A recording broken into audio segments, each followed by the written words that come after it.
Masimpur trophy cup minibar football টুর্নামেন্টের আজ ছিল উদ্বোধনীয় ম্যাচ।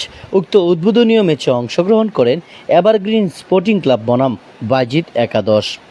এলাকার যুবকদের মোবাইল ফোনের গেমস থেকে বিরত রাখতে এই টুর্নামেন্টের সবচেয়ে শক্তিশালী দল এভারগ্রিন স্পোর্টিং ক্লাব বনাম বাজিত একাদশের ম্যাচটি প্রথমার্ধে 1-1 গোলে ড্র হয়। দ্বিতীয় অর্ধে খুব চেষ্টা করেও কোনো দল গোল করতে পারেনি, তাই খেলাটি গড়ায় টাইব্রেকারে। টুর্নামেন্টের প্রথম ম্যাচটি হেরে যায় এভারগ্রিন স্পোর্টিং ক্লাব, জিতে যায় বাজিত একাদশ। টুর্নামেন্টের প্রথম ম্যাচ জিতে ফুরফুরা মেজাজে আছেন বাজিত একাদশ। টুর্নামেন্ট শুরুতে সবার উদ্দেশ্যে বক্তব্য রাখেন আবুল নাসের সাহেব। তিনি বলেন, ছোট ভাইরা, তোমরা খেলার একটা আয়োজন করছো, আসলে অসংখ্য ধন্যবাদ। কিন্তু খেল বাজে অত্যন্ত সুশৃঙ্খল, সুন্দর এবং সাবলীল ভঙ্গিতে তোমরা খেলবা। মানে ঝগড়া করবো না এবং বল কাটাকাটির সময় কথা বলবো না। সৌহার্দ্যপূর্ণ ভাবে একজন আরেকজনের ভাই এই হিসাবে তোমরা খেলবা।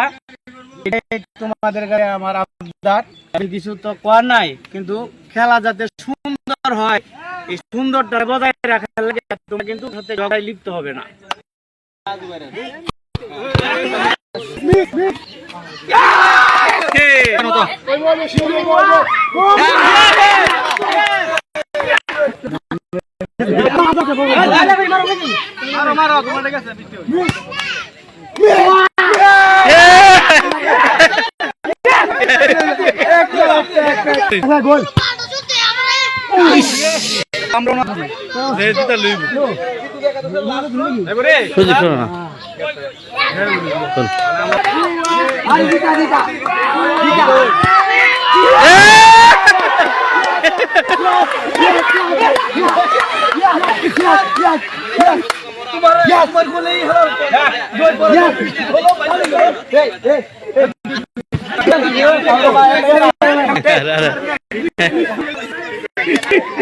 আজিজুল ইসলাম, জাগো টিভি, কুলিয়াচর।